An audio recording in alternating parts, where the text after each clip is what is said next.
Action. Ken knows to get that clap for that other camera that we don't have going today. All right. Sound Where's my speed. best Rolling. Hey, everybody. I'm Sean Robinson. I'm Carson Grubaugh. This is Living the Line. And with us And I'm late for lunch. Oh, it's the You great. didn't eat before? You can eat a sandwich during. Ken's mic is not that close to his face. It's okay if he wants to chew on some things. You're not going to get that gritty ASMR action. We're going to be okay. Get some fingernails left. It'll be a fun meal. Roughage. So those of you guys who don't know, Ken Mitchroney, legendary animator Ken Mitchroney, legendary cartoonist of dozens, literally dozens of monthly issues of The Amazing Space Ark, TMNT Adventures, and Ren and Stimpy, and probably some other things that I have forgotten or never known. Is visiting. Sounds like I need a nap. It's exhausting. I'm exhausting. I've been told that by a lot of my friends. Is your life? God, you're just exhausting. We begged and cajoled Ken to come back and talk to us again, mainly because we never heard about when he was a race car driver in Florida, before we were going on his long list of things, and so we're hoping that he's come back to talk to us about stock car racing. I'm sorry, my list here. And stock car racing crossed off. My list actually says things that people told him that were really important about drawing, and those people can't tell us anymore because they're not here, and so Ken is going to relay it to us and also tell us how to draw. That's a kind of long. How to draw? Can you draw Stimpy? Right. Ken, tell us how to draw Stimpy. Okay, Ren. I got a surprise for you. I'm gonna draw. So we guys, it's a pleasure to be back. You guys were it was so much fun last time, and I couldn't actually wait to come back because, like I said, you guys are great interviews, a lot of fun, good site, smart guys. We've been eagerly awaiting this too. We've been like, dude, when are you gonna do it? When are you gonna do it? Why are you so busy, man? Quit being busy. So we're super excited about this. And as you can see, we've all got our little gloves on today. So we've got we do anti-fouling gloves. Yeah. When we were, it's funny that I actually bought these because when we were working at Leica, they had changed everything over to Cintiq. And I was excited because they had already started at Pixar. And I'm like, oh, I want to do this, and drawn with a Sharpie and pieces of paper.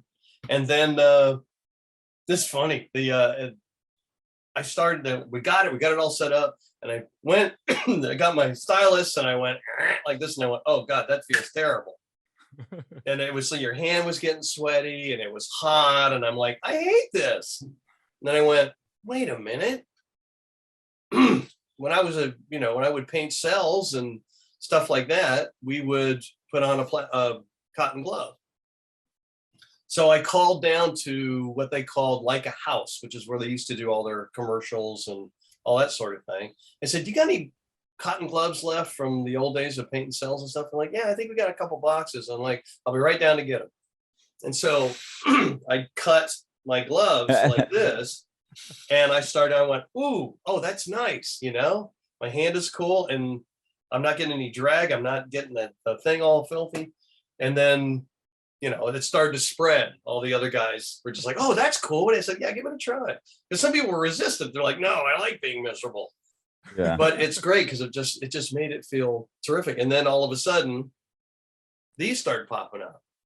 But it's funny, when I was working at Warner's, I'd go to what they used to call the mill store. And they used to be at the mill where they used to do all the woodwork for all the movies. And the mill had been there since the 30s when they built a lot, when it was the First National lot. And even before that, it wasn't Warner's at all. But there's a wood shop where you could get anything. I miss the mill store because you can get anything from car wax to gaffer's tape and everything else. They had everything in there, but they had cotton gloves by the bag. And I would get them there, and it'd be like $9, and you'd have a year's worth. And like, okay, start cutting them up. So, Ken, let me see your glove. Do you not have a seam on the finger here? Do you have a seamless glove? yeah. Where's the seam at? It comes to the point. But it's not here? Not here. You got to tell me where to get one of those gloves, because the seams drive me absolutely crazy, and I've been looking for one without a seam. I'm noticing that, and I'm like getting so jealous. Welcome to Glove Talk with Ken and Carson. That's right. I mean, well, here's the old Warner's glove. I'll send you one of those. All you got to do is cut it up. There's no seam or nothing. I did the exact same thing. You get them on Amazon. I've never found one without the seam right there. Yeah. The hidden origin of the anti-fouling glove, otherwise known as the Mitchroney. I'm a professional. Come on, I don't need a seam. Yeah. I've been in this business 57 years. Hey guys, am I doing this right? It will work. I've great. also cut a hole in a sock. That's the other old school way, right? Oh, look, you're all set for bikini season. Yeah. To the top or a bottom. My wife and I used to play, we were buskers, and we would, street performers, and we would play in the winter in Seattle. And we made a few glove modifications, not quite the modification you got there, but a few, like how many fingers, how little fabric can I actually cut away and still play with this, massive glove on my hand. It's like, a little tip right here, a little bit right there, But I gotta get this Laurel and Hardy out there, playing the bass and the pump organ. You guys have persuaded me. It's time for me to adopt. The glove, that is. They're great. There you go. It's all about the tools, man. I'm gonna be living at this thing. I want to make sure it's comfy. Yep. Right. So Ken, when you are doing, we should say, one of the things that you're working on recently is two toys that have been announced by a certain toy company. Actually 4 toys for Neca. Okay. Our pals at Neca. We did the San Diego Comic-Con box set of the 4 turtles, and this was through my buddy Trevor Zamet, who is one of the big shots over there. And there's Trevor and I at the Southern California Railway Museum. And he's just, we always talked about, maybe we'll do the Archie Turtles one day. And no, never gonna happen. And then he called me. He went to a different toy manufacturing company, and he came back to NECA. And then he's like, guess what? We're doing the Archie Turtles. We want you to do the box art. And so he threw me these 4 designs, and I worked on gargoyles, so he sends me the gargoyles toys too, which was pretty freaking cool. And there's Tiny Jeffrey. Anyway, this has been a really fun project, and they look like my drawings. I sat there at the Railroad Museum, and I'm spinning them, and I'm like, that's, no matter where I draw that's a great sculpt. That face too. Yeah, these are fabulous, and they're just taking them right out of the comics. So I'm jazzed. I'm super jazzed. They're coming out at the end of the year. They're super articulated. They are, they're really, really well crafted. He doesn't goof around when it comes to that kind of stuff. It's so good. And you can get different faces, it looks like. It comes with different hands, different faces, different heads. It comes with little add-ons, like we're going to do the Mutanimals. We started with the other 2 figures that'll be coming out this year are the Mutanimals figures of Jaguar and Dreadmon, and they come with heads, hands, and lots of accessories. You'll get like they used to sit around campfires at in the Mutanimals books and always talk about stuff, so they put in a little campfire for your display and stuff. I mean, their attention to detail is incredible, and they are wonderful people to work with. And I'm just having a blast. The reaction to these things have been spectacular. They've just been spectacular. So I'm honored. This is kind of cool. And right now they've got me doing the box art. for these 4 pieces, and I'm having a blast. And you know, there's rustlings that there might be. If these do well, we might do some more. Right. So, but they said the reaction has been really like, you know, you've always had the other toys, but you never had the ones that were in the books, and they don't look like the ones in the books. So everybody's just like, oh my God, you know. So these days, when you're doing finished artwork for something like that, I mean, obviously when you're doing commissions and things like that, you're doing it in pen and ink on you know, Bristol board or whatever. But when you're doing like box art and things like that, are you doing that digitally, or is it pretty much? Yeah, because it's easier for them to, like, if I do like a piece like this, like you're looking at, it's for you know, those guys like, okay, well, I want Worm and I want, you know, the guys. I can burn through this, and it is also, they want the brush, the action. If I was at a convention, I went to Comic-Con and I sat down, I'd be hand inking the drawings. Now for this stuff, the digital stuff, it's easier for the manufacturer. It's easier to do revisions. It's not like the old days, you know? So it's like, okay, well, like, okay, that doesn't work. All right, erase, you know, Control Z, blah, blah, blah. You know, you can get right through it, which I love. I love the new technology. But I'm learning how to do digital inks, and it's interesting because I'm not there yet as far as I am with the pen and brush. Right. But what it's doing is it's giving my artwork a little bit of a new feel, because I'm developing, like, my brush work is big and chunky and it's all over the place. And this is the same thing, only it's only somewhat digital. But when you blow it down, you put it on a box, and the artwork's going to be about that big. Right. It looks fine. Right. It looks absolutely fine. So in a way, I'm kind of embracing like I did when I started inking, just embracing the change it brings to your artwork. And you know, I'm not going to sit there and carve it, because if I'm going to do that, I'll draw it and I'll, you know, just scan it and be done with it.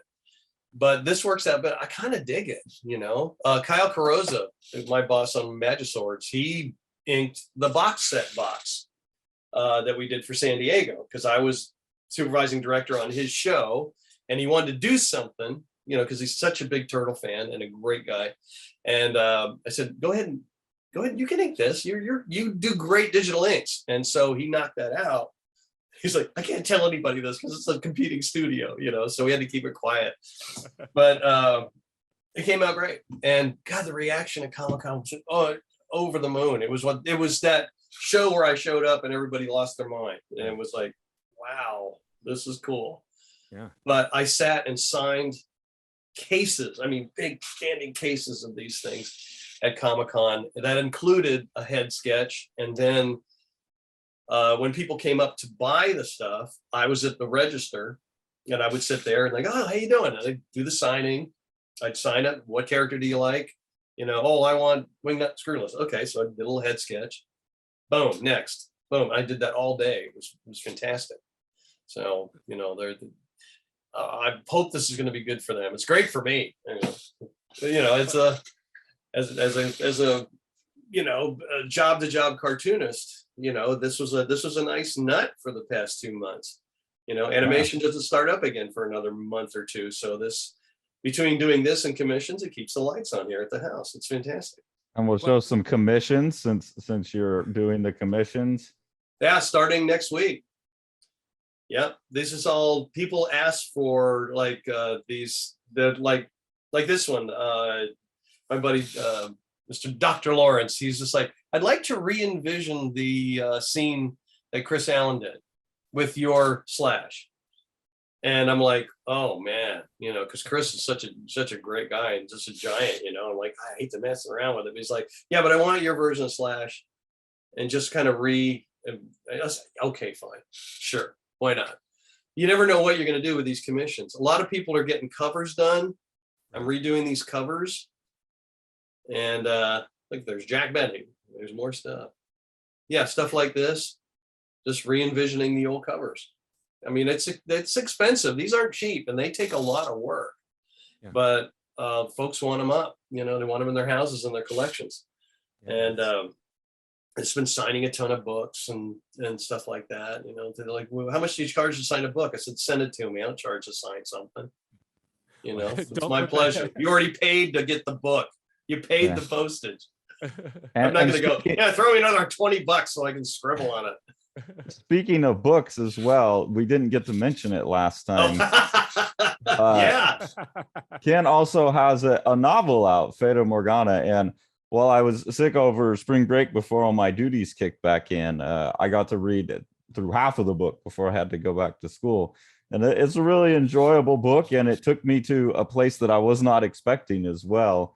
And I look forward to over summer break when my schedule slows down again, finishing it up. So it's nice. Yeah. You know, actually the thing that's blowing up after 3 years is the Audible version.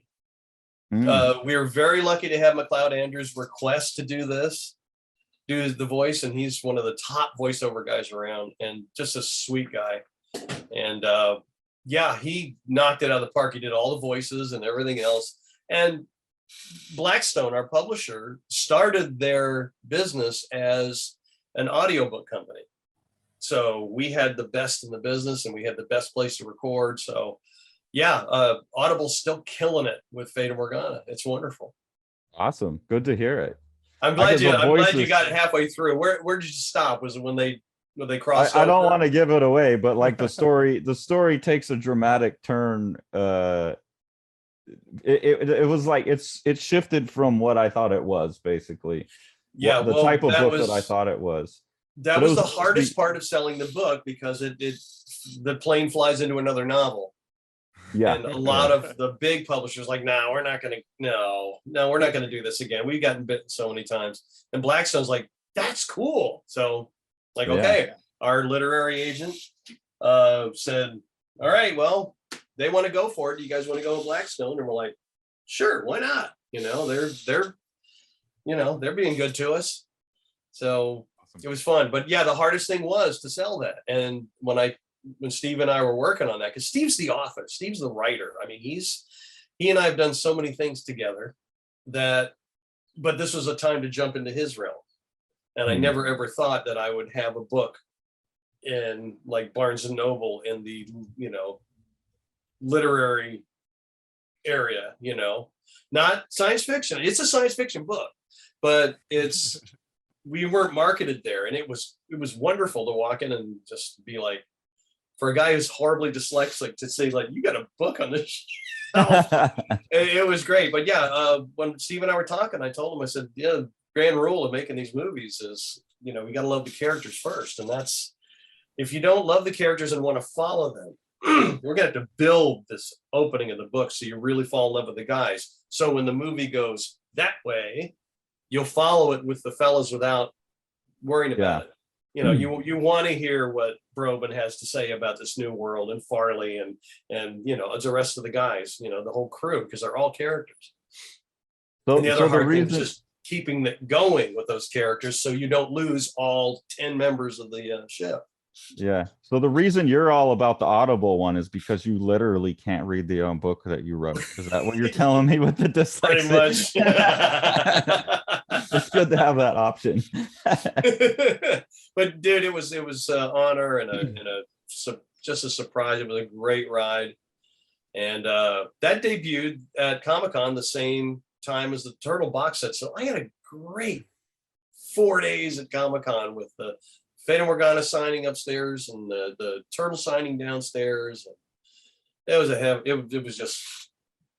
a great year. That was one for the books. Awesome. When you were talking about doing the head sketches, that kind of, provides a natural segue to one of the things that, we were really wanting to ask you about and sort of pick your brain about. One of the reasons that we wanted to do some drawing and actually have a little bit of drawing is when. So you're not referencing anything when you're doing a head sketch of one of these characters. I'm assuming that you've drawn one of them enough that, you're carrying within you the information that you need in order to do it, or at least with a little bit. Yeah, it's all muscle memory. Okay. So I've been doing head sketches of all the characters in all the comic books I've ever done, just to give somebody something other than, Get Lost, your pal Ken. Something other than the usual Cowabunga Mitch. And my signature is just like, done. They're like, that doesn't say Ken Mitchroney. I said, trust me, I've had a stroke. Yeah, You never came up with a rock star signature? Yeah. When we had to do the books and I had to sign them, I was like, oh man, I've never come up with a signature. Well, because it's that same script. You haven't figured that out? Cases of books, and you're like, Mrs. Eleanor Roosevelt. Yeah, you don't have time for that. You've got people lined up, you've got boxes and cases, and you got to go, okay, Mitch, boom, Mitch, boom, Mitch, boom. They'll get it. They'll figure it out. Well, so when you are imagining something to draw, like for instance, like if I was, I'm not going to put you on the spot. We were talking about Man Ray before. If you were imagining Man Ray in a situation, and I were to just say, for instance, that we're seeing him from like slightly below or something like that, and he's really mad. Yeah. What is it that what's your like starting frame of reference internally? Oh, for something like that? Well, Let's go to the magic slate. Yes, let's do it. All right, we're gonna go to share screen here, guys. I think Sean's interested in how much construction it is, or how much it is straight to the. What's happening inside of you? Fairly little, guys. Because of. Hang on a second. I'm moving pieces around so I can futz around here. That's a sandwich. Sandwich, yay! I always go with a little bit of blue, because we always, back in the day when we were doing the old comics, it was all non-photo blue. Yeah. So that's usually what I'll do under all this, because I'm comfortable with it, because I was comfortable with it from the old shop. But, for Man Ray, you just got to do the shape, he's just a shape, like that. I mean, you can almost see him. He's just those lines. That's Man Ray in like 10 lines. And then you just kind of figure out where you want to go. And a lot of times you got to build in the perspective, right? Like this, because you wanted him looking down and mad. I mean, if he's like this, just rough it out, and then okay, well, his pecs are going to be up here because you're below him, and all of a sudden he's starting to change, right? Right. Super quick. But that's sort of that muscle memory thing. I'm just trying to envision them, because you can take this and kick that back a little. And you can start like adding a little detail, you can put this forward. You're like, oh, all right, well, pick a level, Ken. There we are.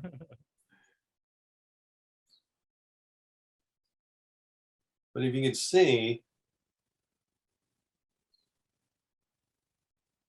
and this is, I'm so used to working. So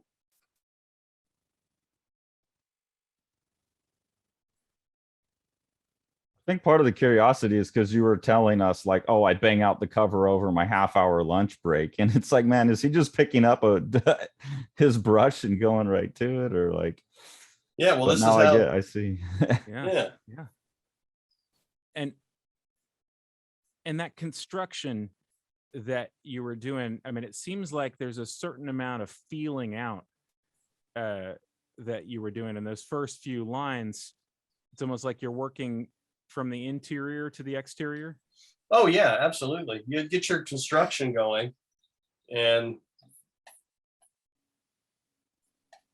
then from there, you can build out. But I mean, this is like if I did this, this is like a convention sketch. You're just like, right. Here, your pal Kent. Just put Cowabunga. Everybody says Cowabunga. Yeah, exactly. Well, it's what you do. Oh, look, that's a rock star signature. That's cool looking. I have to tell you, the first time you said that, I thought you said Cowabunga bitch.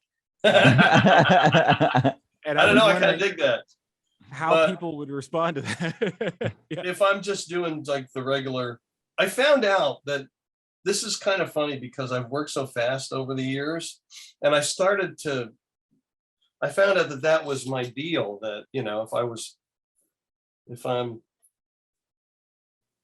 drawing one of the guys.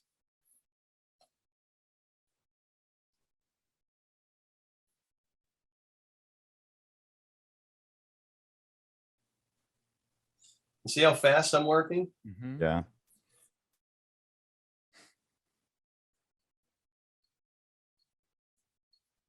That's where the energy comes from. Right, because you're not lingering on No, anything. Yeah, Uh, and from a design standpoint, having those bandanas flare out like that, I mean, that just gives you so much more motion available to you. The implication of gives you motion energy and speed. and balance. And I found out that if I start carving this stuff, if I start like, Right. it all falls apart.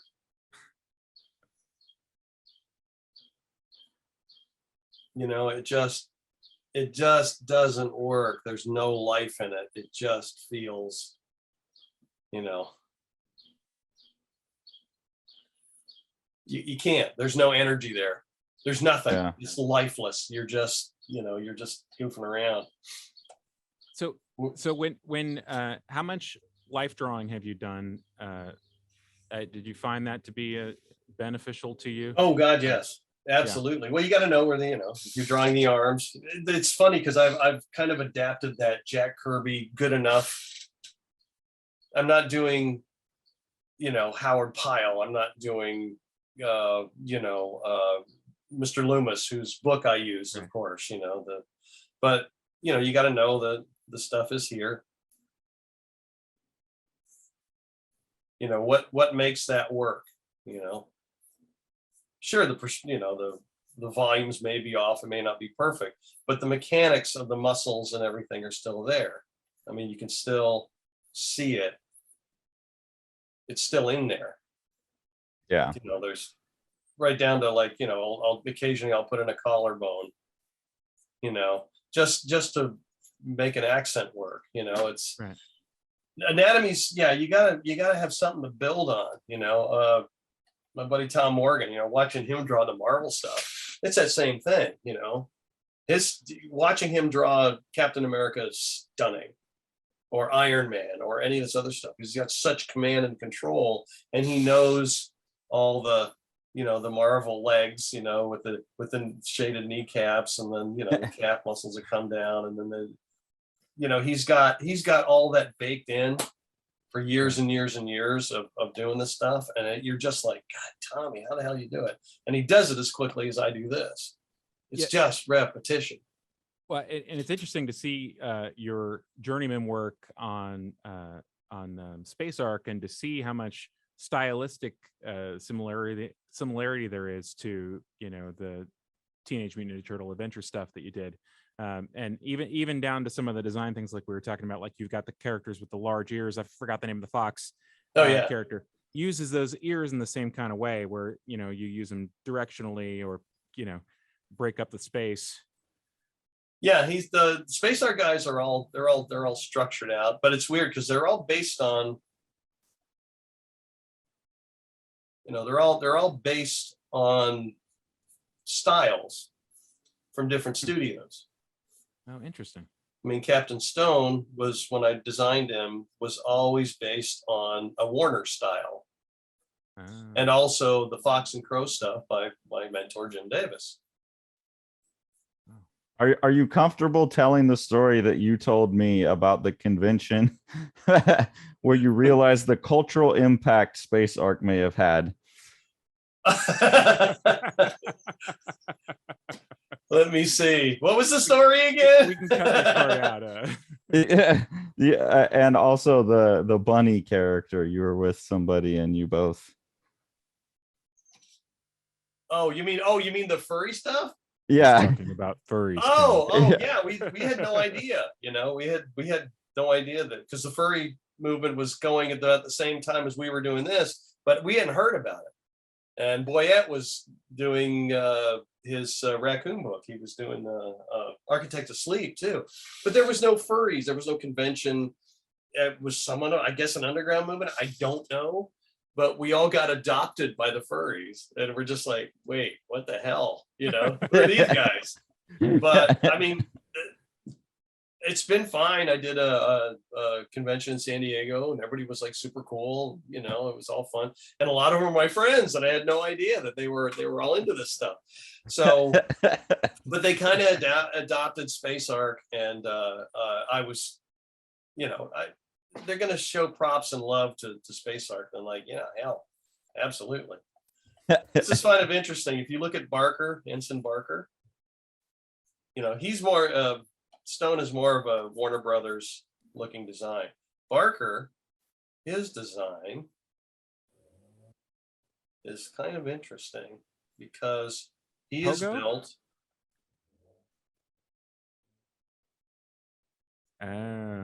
He's built on the MGM design. Interesting. You look at some of the MGM characters and they're. It looked like Pogo till the nose went in. Yeah. And then it switched. Yeah. Yeah, exactly. A little Walt Kelly until the nose. Yeah.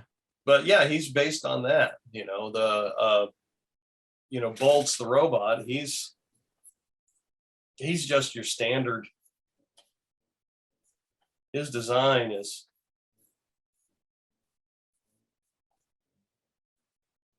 very clunky and mechanical. He's kind of a hybrid. And that was intentional on your part to like pay tribute to these different studio styles that you were a fan of. That's cool. Absolutely, because this is where I learned, and it, you know, it gives them a personality, a design personality. Mm-hmm. You know, because their looks are like, they say, well, how do you do the turtles so different? They're all the same design. And I'm like, well, you know, somebody like Mikey, I keep him very, he's kind of chunky. He's like your fat little brother. You know, his stuff is, you know, he's a little heavier, but you don't notice it. You feel it. You know, if I do him like that, he likes pizza got a little bit thicker neck, you know, and all this stuff. But when you're reading it, you feel it, but you don't notice it because it's just a volume thing with him. Yeah. You know, Raph is a little, you know, he's a little more compressed because you want to compress the energy.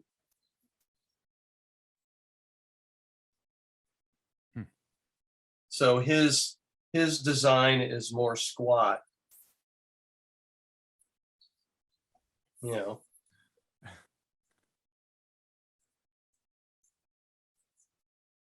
Like that. But see, you're already getting personality out of the same design. Yeah, right. Let's see. Donnie's kind of easy. He's kind of a hybrid, but his forehead is larger. Yeah.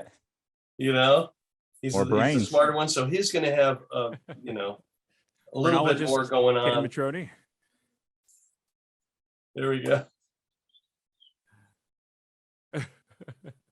You know, and you can give them all the hoo-has and all the crap they put on him now. but see, the forehead's higher here. You know, Mikey's a little chunkier. Raph's a little more squat. You know, he's just that energy, that anger, you know, is right there. He's always being a wise guy. And Leo's just the leader, but I try to keep him back a little bit because he's more of the stout leader.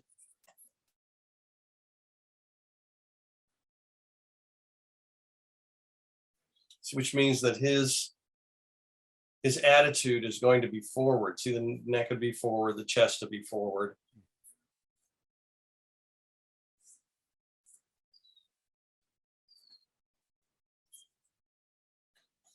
But see, you've got 1, 2, 3 of the same designs, but with subtle differences that are felt, not seen, almost. And that was the big question last time. You guys were like, well, how do you differentiate one from the other when you're drawing them? I'm like,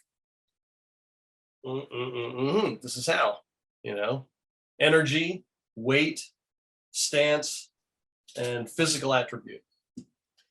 so when you were growing up and thinking about construction, one of the things that Carson and I have kind of talked about is how drawing instruction was kind of got deviated in the 70s by the sort of approach that's almost entirely focused on the external. When you have people like the drawing, quote unquote, drawing from the right side of the brain, Betty Edwards, in Betty Edwards approach. Is really great for certain kinds of learners and things, but it's almost all exterior. It's almost all about basically training your brain to see things in a flat plane, to be able to translate that to a flat plane. Whereas and so like when I was in my like formative life drawing classes, I felt like I wasn't actually learning anything. Like I was learning how to represent this thing onto this other object, but it wasn't like I was actually taking in the pose. And the first time that I actually was like, oh, I'm learning what the pose is when we did 15-second sketches. And you're doing a 15-second series, and all of a sudden all you're doing is the gesture, right? But the word gesture hadn't even come up at that point. So I guess what I'm trying to ask you is what's the missing stage here? The construction learning, where did you personally pick it up? You're talking about Andrew Loomis, and that's fantastic. And his stuff was out of print for like 40 years, right? Yeah, but it's back now. Yeah, the first anatomy book I had was Loomis. My grandmother gave me that. And I still have it. It's a disheveled old coverless, because I wore it out back in the day when I was trying to like, oh, I'm going to draw like Marvel Comics. And, I'm like, no, you're not. Because I didn't have that thing in me that could do that heavy, good looking stuff. Because back in the day, anatomy was still a thing. You don't see that now. It's all very stylized. And I remember when the there was that big movement with well, like I said, you were talking about Liefeld, and you were talking about all those guys that were doing Dark Horse and stuff like that. And it was interpretive, but it wasn't real. And you get guys like I remember hearing guys like John Romita and some of the others going, wow, I mean, God, the anatomy's all over the place and it's not balanced. And, these guys came from traditional art schools where you drew everything. And, he and we were doing a convention in, I think it was Detroit or something. And it was him and a couple of the other, Silver Age guys in the back of the van, and they were just going at it. They're just like, did you see this? And what's going on with the instrument? God, to think of all that time I wasted in art school, And, and you see stuff now, and I'm like, I compare it to the more realistic stuff, like Tom Morgan or any of the old guys too. You're just like, wow, yeah, that's what I grew up with. So, but I'm like the Ward Kimball thing, talking about, the other 9 old men. I just got too much of the silly in me, like I said, I don't want to do that dull stuff. I do, but I don't, it's one of those things. I leave it to the people who really, really shine at that. I got my own style. I do my own thing. I've taken something I've learned that was my fanzine style that went into trying to do comics, but doing funny comics that want to do animation, then going into learning more and more about storytelling, thanks to my mentors. We did that last time. So look at the last podcast. Into like Myth Adventures when I was doing that with my wife. And like, I was burning through that stuff. I was getting quicker. I was getting more confident. And because my style was being more and more comfortable. And then from there into the Turtles and beyond. But you still have to learn the basics, and that includes cinema and construction, just basic construction of things.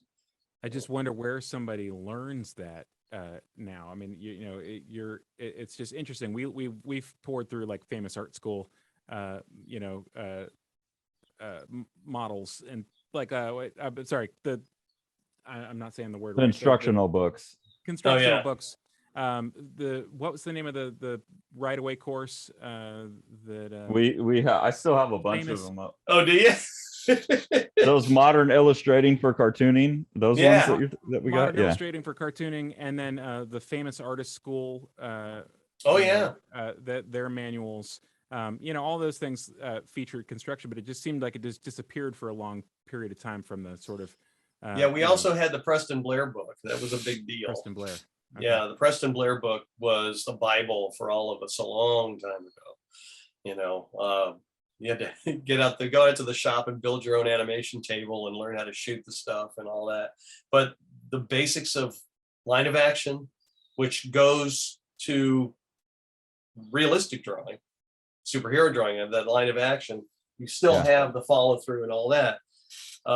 To grounding, make sure your characters are planted. You could feel their heels in the ground. Basic perspective, basic design. It's a lot. It really is. It just depends on where your gun goes. But my style helped get me these jobs because no one else was doing it. Yeah, there are guys who were doing funny animal stuff, but not back then. Right.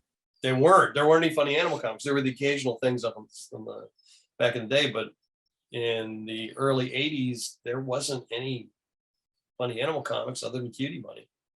So right. Cerebus I kind of fell into this niche market, and it worked because right. So you mentioned all of these mentors that you talked last time. I think when you were going through the list of them, we were kind of just sitting there like, blown away by it. And one of the things I think both Sean and I really wanted to get to in a second talk, especially where you can draw, is asking you, like, can you go through and say, oh, this guy, this is like the thing that he showed me, and do a little demo and pass on some of that lost knowledge? Because it's like you mentioned so many people. We were wondering how each one of them influenced you, and not just the comic guys, but you're talking about like Tex Avery and the animation cats too. I was going to say is that somebody who wants to learn how to draw these days, if you can't sit down and watch Tex Avery draw, know what you've lost out, right? I mean, we can't sit over his drawing board now because he's not with us anymore. Well, those are all theories and stuff, but here's a good one. This is, I'll always draw chunky characters.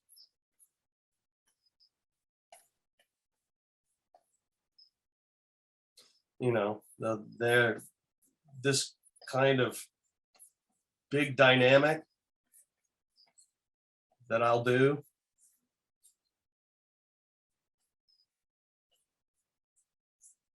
This, just that feeling of weight, this all came from that lunch with Jack Kirby. And it was no more than this, but he basically got me through dynamics over a grilled cheese sandwich at a convention in Miami. But see, it's all there, and in Jack's style, it may not be absolutely physically correct, but it does give you weight. It does give you balance. It gives you power. And that's the stuff I got from Jack. It's just like, lots of weight, nice arcs, just appealing and heavy. It's heavy in the ground. His character is way grounded in the ground. His stuff always seems like the intention of the movement is clear. Yeah. Prior to the movement, and you'll find that with everybody. It's just. But that was a great lesson, and when I started doing the Turtles, that basically shaped what I was doing. For guys like Bob and Tex, it was more just the gags and the characters. You got a character who's throwing a ball or something. You've got the dynamics here,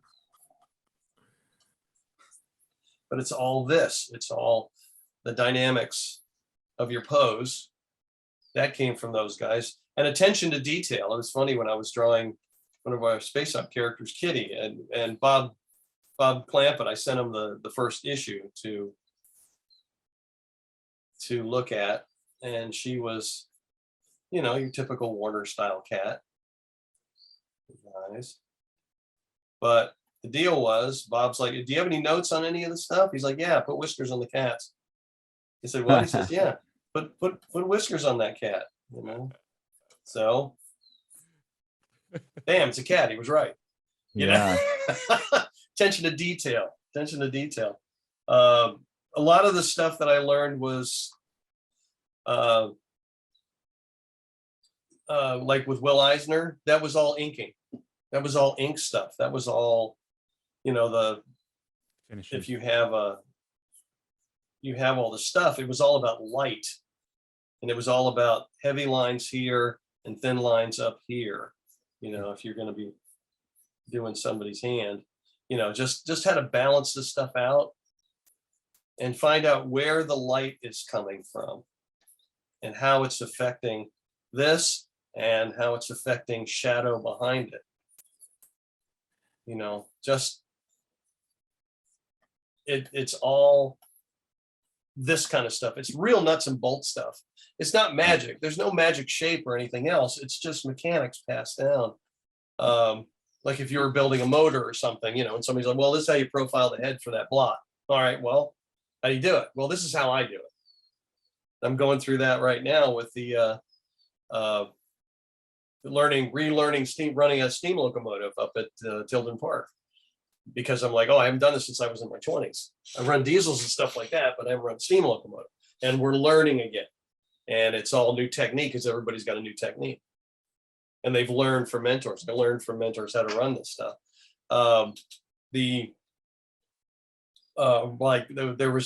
We had a checkout ride in Atlanta when I was in my 20s, when I was a kid, and it was on an 040 locomotive that we used to take kids around. Now, that's a full-size steam locomotive. And I was worried about the checkout because I had not been up to the museum in a while, and everyone else who was in that class was going for the check ride. This way you get you're checked and you're okay, and you can run the locomotive around the museum and all that. Well, I was talking to my buddy Walt Dietrich. He was an old Pennsy engineer from the Pennsylvania Railroad. And we were at his place, you know, working on his model railroad. And he says, it's pretty quiet tonight. I'm like, well, I'm thinking about my check ride tomorrow. I got to drive to Atlanta. It's like, what is this, the 040? I'm like, yeah. He says, don't worry about it. Piece of cake. Matter of fact, I'll teach you how to ace that. I said, okay. He said, what you want to do? I ran these during the war, in World War II. I ran them for the Pennsy. They're a cinch. You got all the basics right. So the thing is, every one of those kids, I said, yeah, they're going to slip the drivers first thing. The wheels are going like that. You're not going to do that. Oh, okay. He says, this is what you do. And he told me. So we had 5 guys at the checkout. I was the last guy. I got up in the locomotive. My buddy Bobby Mormon, who was he was in charge of all of us at the Atlanta Museum, says, okay, Kenny, let her go. I said, all right. And I grabbed the throttle and I put it all the way to the roof, bam, like this. I shoved it down to you know, all the way to the back head, and came out 1 notch, took my hand off it. Everybody went like this. And the locomotive went woof, and it bit, and it didn't slip. And I just started notching it out. I was looking at the guys. I was getting the skunk eye from every one of them. And I aced the test because everybody else slipped the drivers. It's that little thing that you'll get. Always have, there's another thing we got from Will. Always have a cliffhanger at the end. You gotta turn the page. Right. Oh, dude, what's gonna happen next? Turn the page. So we all grew up in movie serials. Turn the page. Right. Little things. They just, you know. It never occurred to me before until I was actually watching you know, do Will Eisner lighting, how obviously not only movie serials were influencing him in his studio, but also, you know, the noir films of the time in terms of the heavy up lighting and things like that were fairly unusual. All that German expressionism, all that, you know, he was that version of American cartooning.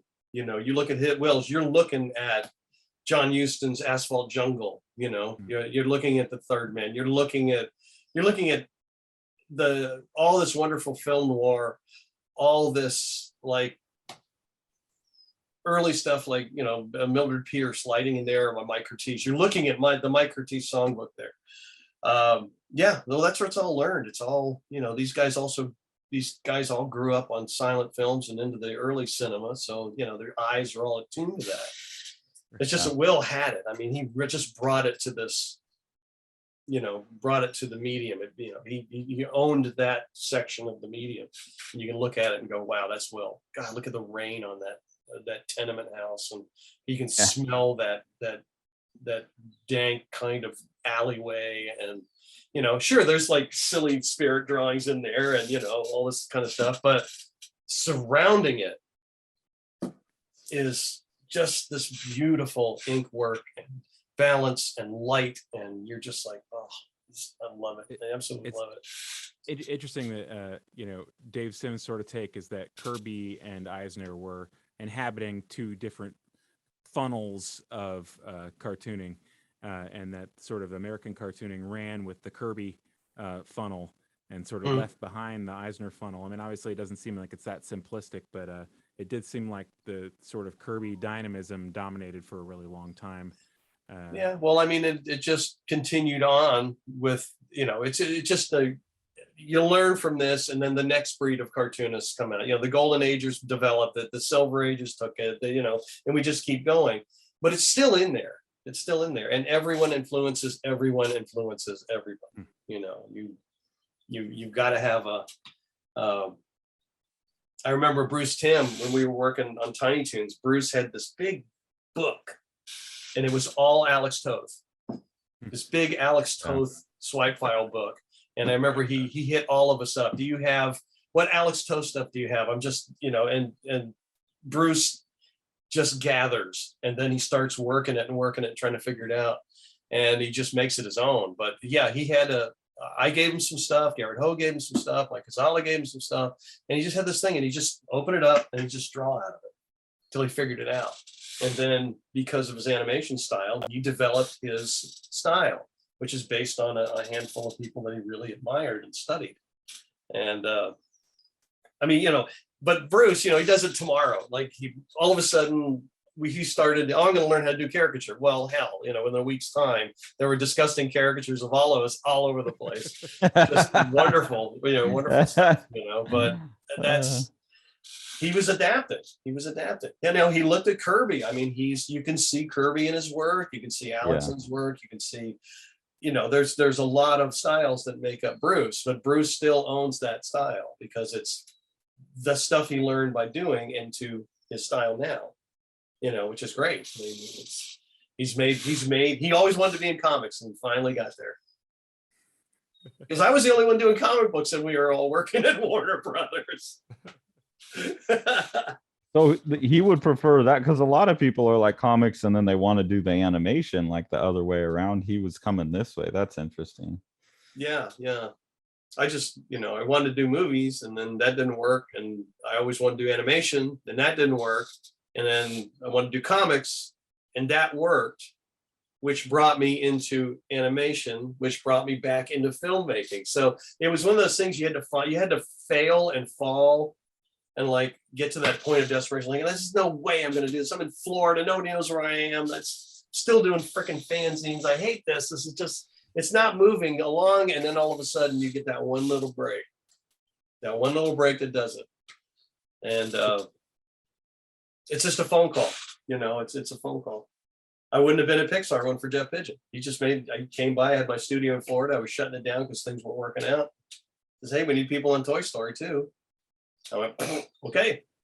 Yeah. And that changed my career immensely. Those 4.5 years at Pixar, having Toy Story 2 and Monsters Inc. on my resume has carried me all this way because it was the beginning of all that CG animation. So if I went into a studio and they're like, well, are you digital? I'm like, hell yeah, I've been digital since the 90s.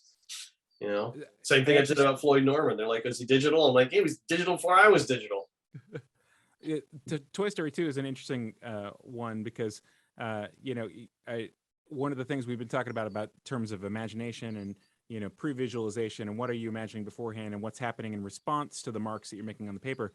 You're responsible for several of the designs from that film, character designs, and I was wondering if you could just pick any of the ones that you're responsible primarily for that film and sort of walk us through as best you can reconstructing your mental process for the initial designs. Because yeah. Well, there was a bunch of us that we were all designing. There was me and Ash Brannon, and and Ash was our director at the time on Toy Story 2, and we did designs for Jesse and Prospector and Al and all this other kind of stuff. And the first thing I did was Zurg. Right. Emperor Zurg. And it was one of those things where like, okay, we have to storyboard Emperor Zurg. Well, we have the name. Andrew Stanton came up with the name Zurg in the first film. Somewhere out there, Emperor Zurg is building a weapon, right? Well, you never saw him. It was in Buzz's head. We had no idea. So since I was the only one with a comic book background, Ash, and he says, well, you got a sequence with Zurg. We need to get a design thing. So since you're the only one that's done comics, go ahead, guys, whip us up a quick design and bring it in tomorrow. So that's the business, right? So I did some drawings that afternoon, and I went home and I got the Sculpey out and I started doing some sculpting of the headpiece and all this kind of stuff, and I painted it. And then I started doing a little bit more drawing, and I came in the next morning and I had a sculpted painted head and a design theory for the character. And this is what I did. And I'm really interested about that term you just used, design theory for the character, because I teach and most of my kids want to do animation and especially character design. I'm not that competent in it. What do you mean by design theory? Design theory, as far as like I just did with the Turtles, volume, stance, a feeling, right? So you're like, okay, I'll just do this real quick. Like if you could describe that specific design theory, I think then I could point them to this video and be like, look, this is, because that's not an area I'm knowledgeable in. So this is fantastic. Okay, Emperor Zurg I'm going to show you the first original design of Emperor Zurg. Yeah, that's even better. We'll walk through the theory. Fantastic. Man Ray. Horns are scary, man. Yeah, Horns they are. Poke you, right? I mean, they horn you.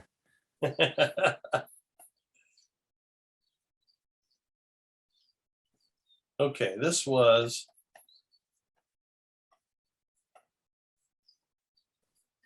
I'm very pleased that you picked him because he's a fantastic design. This is specifically what I was thank you. fishing for. So yes, and go see my buddy Angus McLean's new Buzz Lightyear movie. The live action one? Yeah. Oh no, the one they're doing at Pixar called Lightyear. Oh, I thought there was a live actual action Buzz Lightyear story, but not the toy. It's the real Buzz Lightyear. But it's animated still. Okay, that's animated. What it was. Yeah, I thought I mistook it as a live action because it was like the real Buzz Lightyear. And I'm the documentary going through this. One of those. And like I said, I don't like to draw slow. So you're getting, like I said, you're getting all that raw energy. That's perfect. Students need to know this too, because they always do that thing where they try and do a finished drawing right from the beginning. Yeah, stop carving. You can clean it up later. It seems like okay. Here's Emperor Zurg, right? Let me zoom him back. And this is what I pitched, right? And they said, well, what's this? This is really cool, man. I said, well, thanks, man. This is what he looked like. Now, he is broken up into 3 pieces. And I can discuss these pieces for you. And this is your design theory. Okay. Head piece, chest piece, waist to feet. Now, these are your three. 1, 2, 3. Let's start from the bottom. What was my design theory for this? Well, he must represent all the evil bad guys. So he has the flowing robes of Emperor Ming. That's why he has this kind of, skirt on and the cape. So there's Emperor Ming from Flash Gordon.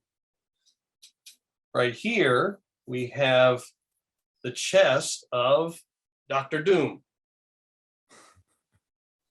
And from here, we have a Wagnerian tiki face that, those horrifying kind of island face, things like that. So that was the design theory. That's why Zurg is why he is, because he represents 3 unsettling bad guy images. So he encompasses, his design theory is 3 bad guys.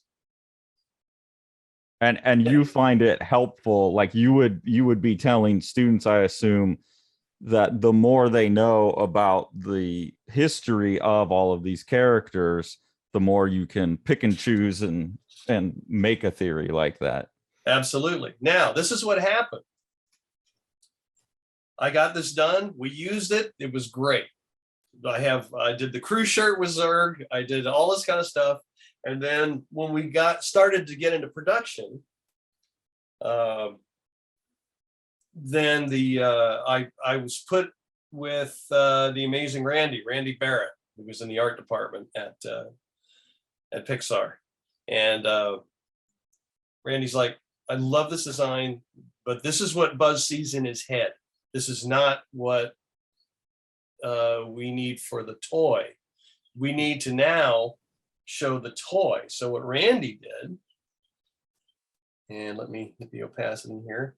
What Randy did to this design was, I'll go to red, to bring it into the Buzz Lightyear toy realm. First thing he did is he angled, let me put in the layer here. He angled this head back and took the Wagnerian horns and laid the horns back and flattened them like ailerons. Now, see this line down the center in this access hatch? Yeah. At one time, Zurg was a little guy in this big body. And he was in the head running it with the little controllers and everything, and he jumped out of this access port here, and I'll curse you, Buzz Lightyear, and he took off running. But that got written out. So we had to eliminate this. That was the story point. It was a funny idea at one time. And it doesn't need the center line anymore. So the other thing Randy did is he's already laid this back. Now he had all this room now, and he did this to the mouth like Kit from Knight Rider. So like now you've got the light that goes back and forth, when he talks. Then he went in here with the eyes and he rounded the bottoms and put lines here. And I was like, that's cool. Where'd you come up with that theory? He said, I walked outside the parking lot. Somebody just bought a new Dodge Viper and I just copied the taillights. So that's what happened. The rest of it stayed pretty much the way you see it, but all the work went to the head and it brought it into the toy realm of Andy's room. And that was it. Unlike being able to cover, we tried to because they said, let's do them all black. They did it. I'm like, start Vader. I said, yeah, that's the bad guy. Art theory is going to come through, your design theory. So they went back to the purple because the purple, the royal robes, the purple color, the red, the red cape and all. It just says bad guy and also royal bad guy. Right. And part of the idea of having the lights run across is like that will give it something that the toy can do. It can flash. Oh, yeah. So it's just going to be going, whoa, whoa, whoa, whoa, like that. And it just popped it. And Randy did a great job. And then so, we presented it, and everybody loved it. And next thing I know, John Lasseter and I are down at WED, and I'm approving the full-size sculpt that's been done in like foam or whatever the hell it was. The one that's in the ride, Carson Bud Light here, and I'm the voice of that too. Because John's like, okay, well, you're doing the voice in the reels. We don't know who we're going to cast. So why don't you go down there after you do approvals and do the voice? That's awesome. That was it. Yeah, that was it. That was his original voice. I'm also curious about. Glad you don't have to do that too often. At the end of the session, I was almost in coughing up blood territory. And Jeff Pigeon went to record a week later, and he almost lost it, having too much helium, going, Clyde, whoa, shoot it, bud, save us. I'm like, dude, well, can't you just do that yourself? But he was doing the helium for the Green Aliens.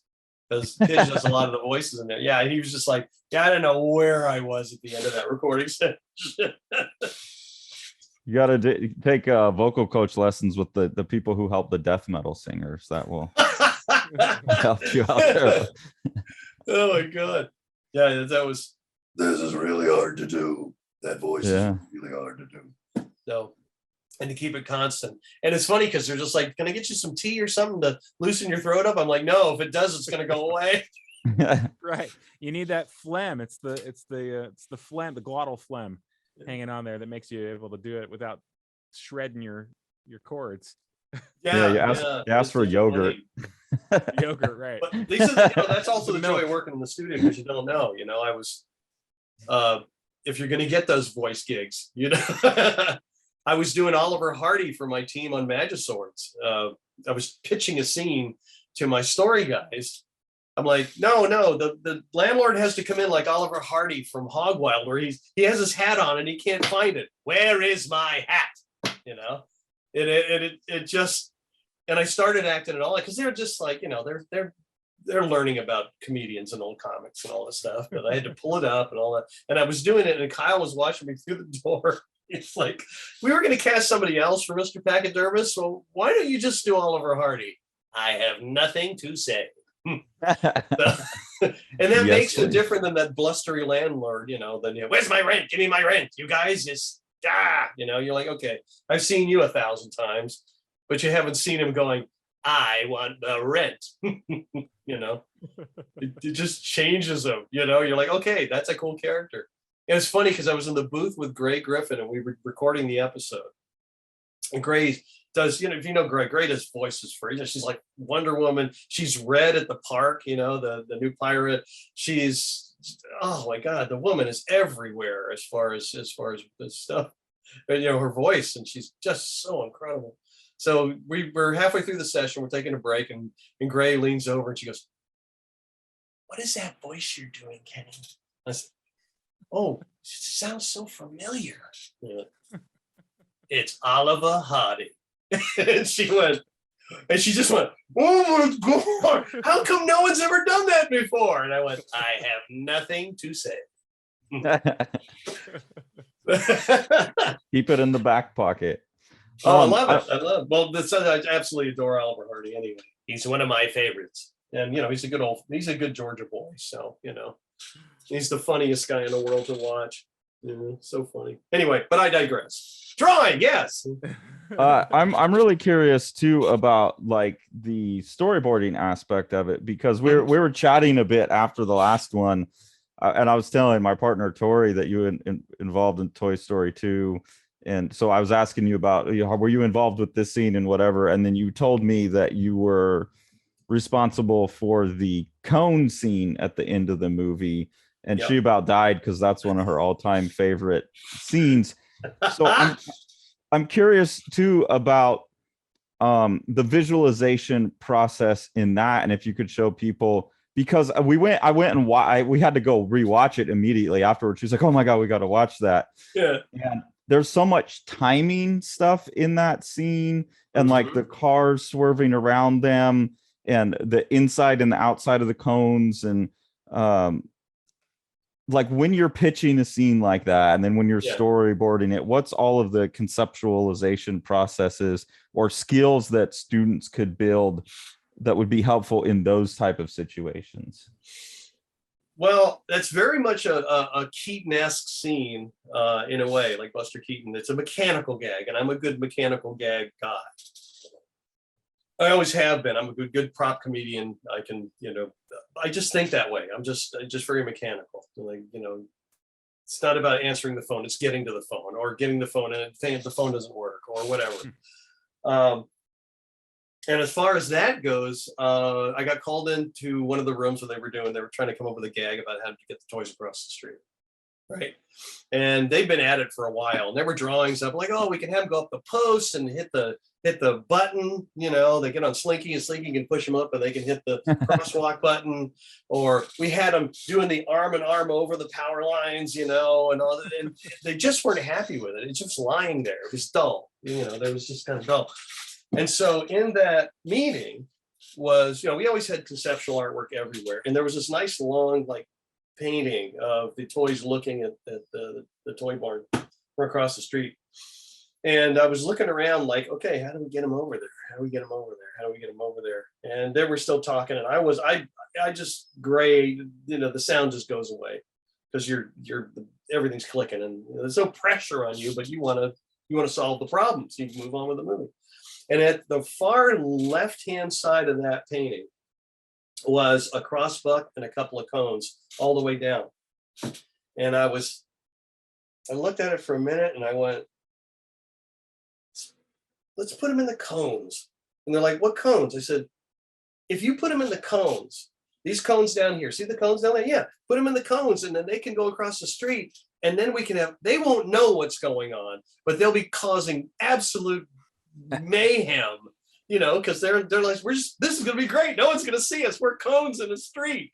And they're like, oh my God, that's a great idea, And I said, yeah, I see the scene right now. And Ash Brandon, he just gave me so much rope to hang myself with.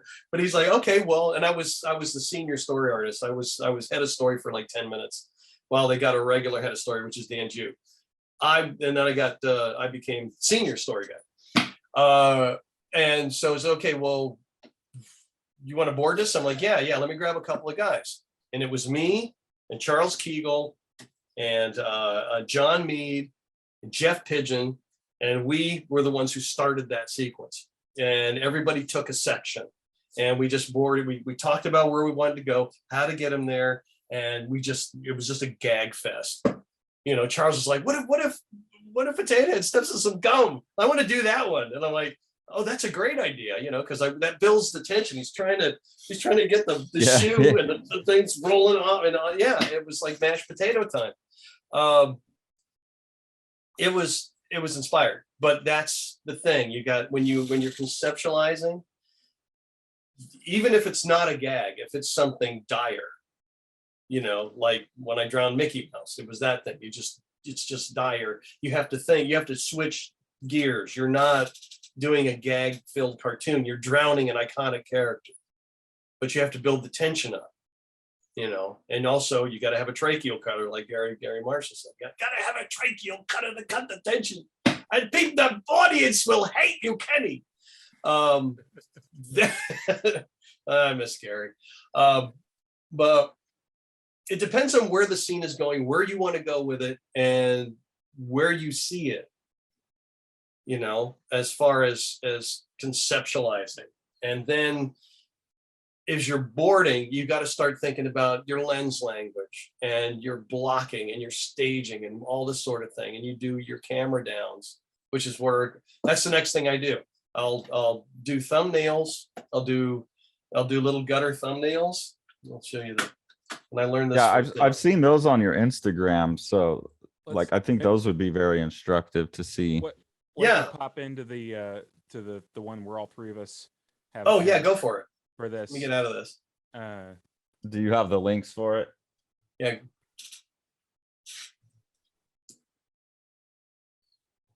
Okay, this is where we can all draw.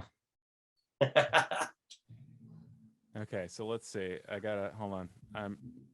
And I'm got it. curious too about the difference between the visualization of action and the visualization of form, because I can't visualize form like you. I mean, I can work it out, but like when you're drawing the turtles, like I would really need to like really work through the form of it. But motion I can visualize. Like one time my partner was telling me about running from an armadillo, and I could see like the stick of her and the stick of the armadillo, and I could visualize that stick running and this one behind, and Yeah. that was hilarious to me. But it seems to me like it's accessing a very different part of my mental capability to visualize, because visualizing like a form is so much harder for me than that kind of thing. Running from an armadillo. That's a very interesting. True story. She was like 10, and like I just saw her like a big stick, and the little armadillo like you know.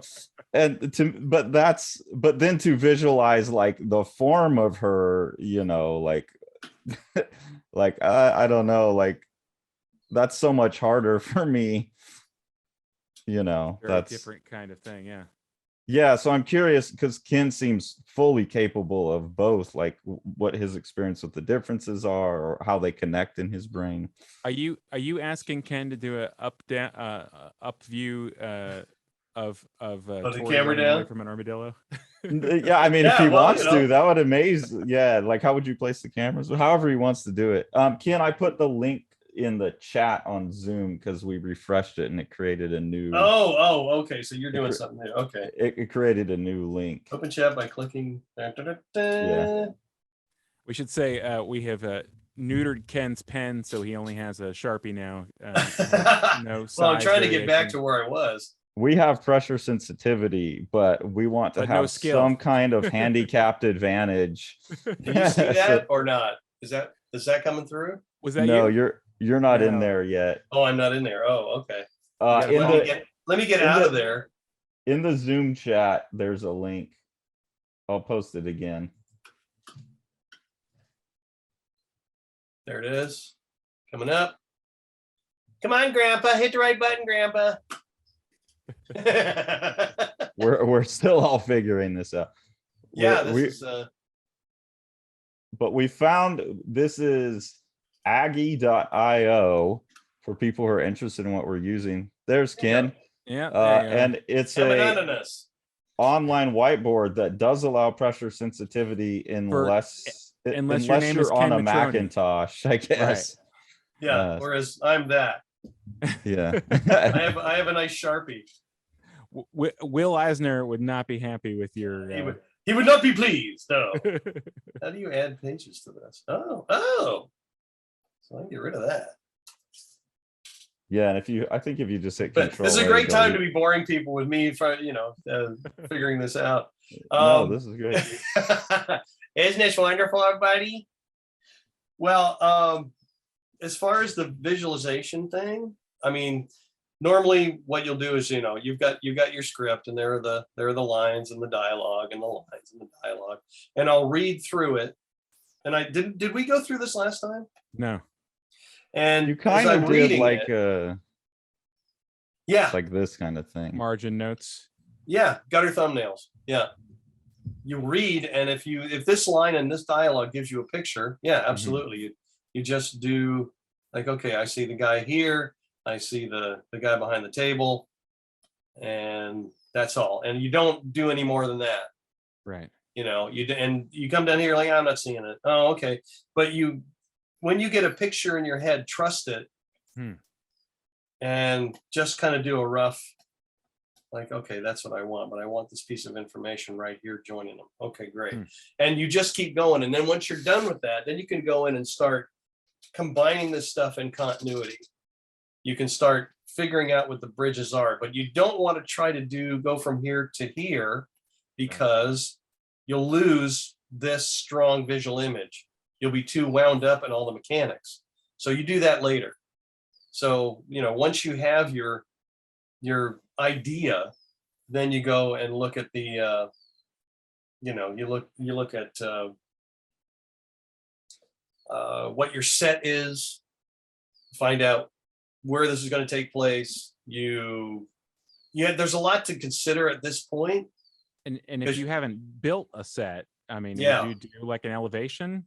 You know, here's a table over here, and here's Yeah. where this prop is going to be, and then this is the exit, and then the stairs are going out. I mean, Absolutely. You go, okay, there's the room, there's a door here, there's a door here, there's a bookshelf here, the couch is there, the actors are, and the table that I was talking about is here. Where's the We armadillo? got somebody back here, somebody here, and they have to come in. This guy has to come in, talk with this guy, and they go over here. This guy, this one, A exits, and this guy has to come over here. And okay, there you go. Mr. B is right there. So now you got to figure out what you want to do. So you like, okay, how am I going to get him in? What's the intent? When he comes in, what's his emotional state? When he comes in here, what's he thinking? How do you want to, it's dull to just have him dolly in like that. You need to, like, okay, if he's coming in, I want the camera on his face. I want him to walk, so the camera will be here. And he'll come into here so we can read his face, and then he can pause and look this way. And then we can dolly over to here. And then, you'll have your guys here. And then from there, they're going to go, and I'm going to do this as a master. Because here you're going to do overs. You're going to have a camera here, and you're going to have a camera here. So you can have their dialogue. And then you want them to go, you want to walk and talk and keep going this way. So the camera's going to dolly this way as they both go here. And then the camera's going to angle this way as this character exits. And this guy is going to turn, which will give you a nice little depth, because this guy's going to walk as this guy's walking to camera, because you want to keep thinking about what he just heard, and he's going to ponder it here. So now you kind of got an idea of what you want to do. Now you have to take these cameras here, and let me see here if I can get a color up. Let's give me brown. Brown's fine. No, it's not working. Anyway, so okay, camera one. This is the A position. This is your B position. This is your C position. This is your D position. Now remember, all this is like, okay, now that I know where they're going, do I need a low angle? Do I need a high angle? Do I need, do I need a Dutch? Do I need, you got to figure out what the language is. But for this establishing, this one here, that would just be the door and the guy coming in to camera.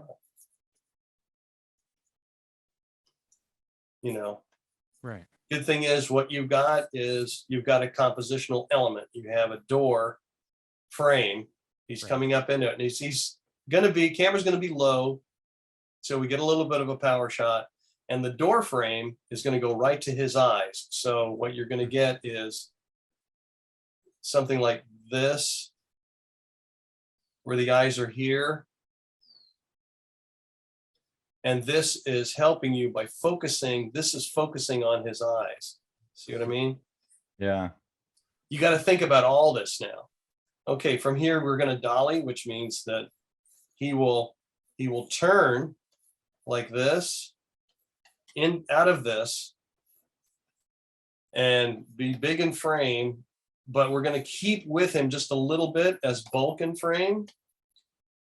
And the door is going to go away as we track with him, and the table's going to start coming in.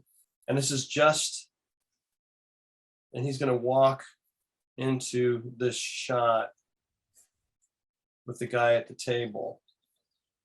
And now what you're going to wind up with is you're going to adjust and have a table like that. But see, I'm just building. I'm building. Yeah. He's got the power in the shot. This guy is going to be giving him information, so he's going to be a little bit smaller. Plus, you got to think about frame balance, which means you do that.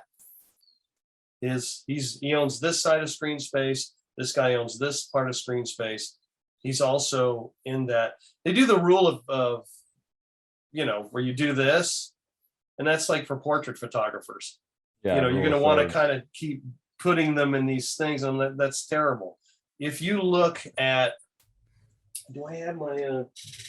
I have an old Warner Brothers viewfinder from the old days, and I always bring it out and let people play with it because it really shows them that actors are like moving characters. I don't see it. Oh, I know, it's in my Warner's camera box.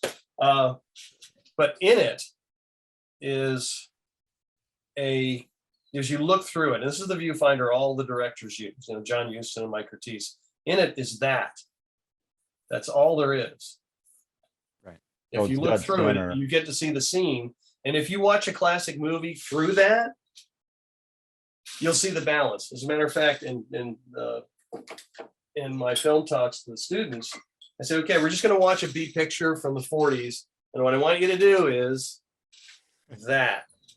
I want you to close an eye and look and see what's going on. And they will see that the character, this character always stays in this size of screen space, no matter what the cutting's going on.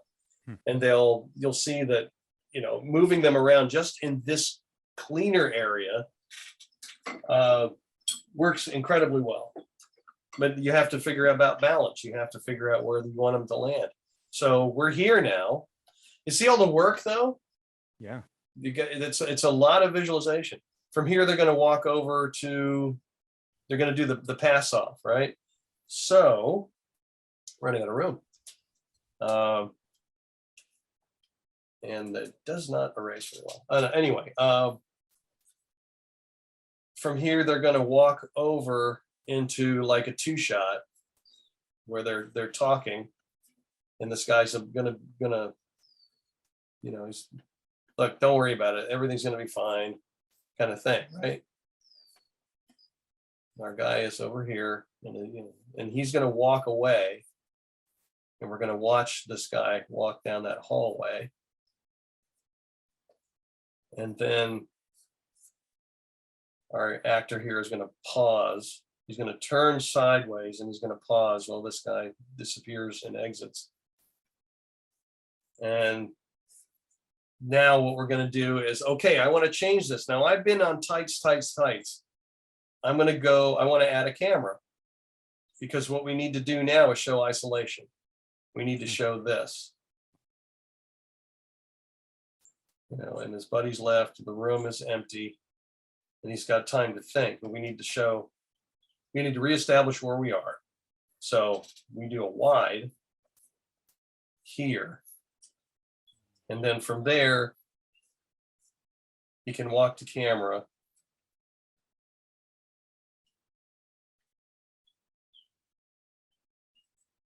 We can walk this way. We don't have to do anything. Or, we can also do a punch, and we can just leave this camera here. Or we can have him walk to this one. Depends on the emotional punch at the end of the scene. So that's just all the stuff. The mechanics are right here. These are the mechanics of doing this stuff. And the other thing is, like I said, you got to know, like, what's his emotional state of mind? What is the scene about? Where's the camera going? Is it a power shot? Is he taking power away from him? Is the camera doing this? Is the camera doing that?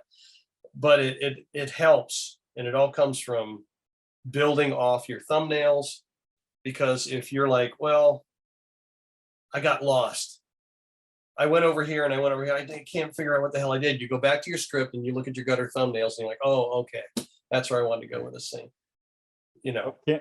I'm when you did this grid and you talked about this thing here. Yeah. It brought to mind, and so maybe this is going to go a weird way for this episode to go, but I'm going to show you. I'm going to show you an image that I show all my students when I'm talking about composition, and I want to see what you have to say about the composition of it, because I find it a completely fascinating piece, and I want to see what you see in it.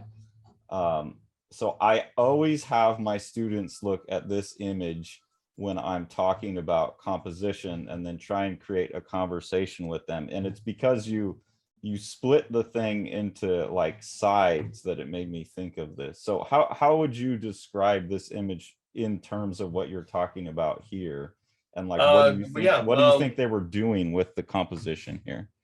Well, what you got is the camera's flat to lens.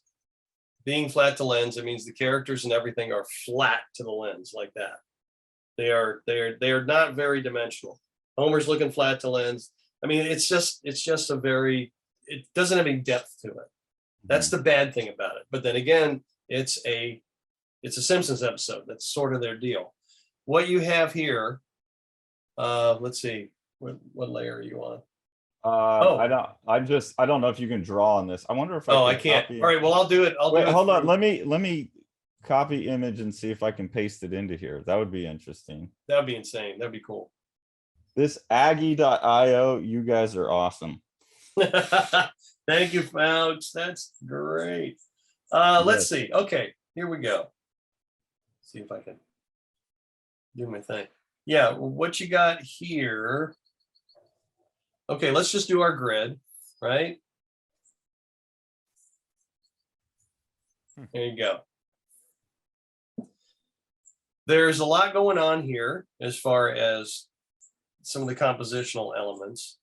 I mean, Marge is a little lower in frame, but her eyes are in the right place on that line. That's okay. You're going to be fine. She wouldn't go we wouldn't make her any lower than that. Homer's the same way. I mean, he's up in this part of screen space, right? And, you know, she's almost out of her screen space. The other thing they're doing here is a V composition, a reverse V, basically, which is character there, character there, character there. Okay? Yeah. There's a V composition. It's a pyramid, and a lot of times you'll do it lower like this, but yeah, there's V going on here. You've got, you know, Homer in his screen space. Marge is almost out of hers. A lot of the weight of the scene is over here, you know, the table and all. So it's not really super balanced, but I have a feeling that this may be because of action. Marge may be doing something, or this guy's going to do something, or this is the beginning or the end of a pan. I have a feeling this might be this is in motion because you have all this negative space here.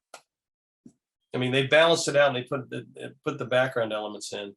That's one thing. Also, this frame up here is going right to his eyes, and same thing with Homer. He's got the boot. You know, these are all pointing elements, and this frame is through Marge's eyes. And yeah, there's a lot going on here. And yeah, that's pretty much it. I mean, that's what I see right off the bat. So that's one thing that my students always pick up on, is that part of that balance that you're talking about is she's like really throwing the balance this way and we're rebalancing this way. I was just so interested because you put this up and you were talking about like he's on this side and he's on this side. And the reason I show them this is because I want them to understand abstract composition. And so I'm giving them, there's another image where there's a fight between Homer and an old lady over chocolates. So this is the Lady and the Tramp, and that's the I'm forgetting the movie now, Forrest Gump. But I love this because like this guy creates that first division that you're talking about, and so it's a conflict. So it's like this side versus this side. And I love that. So when you threw that grid up, the other thing that I think is so fascinating is that the wall puts them in this world together, and Homer's like off in his own world, like where he's ignoring it or not knowing what's happening, and they both know the fight's happening. So I think about the composition in that terms too. But as soon as I saw you put this up, I was like, oh yeah, that Simpsons one is doing that as well. I wonder, hang on a second, guys.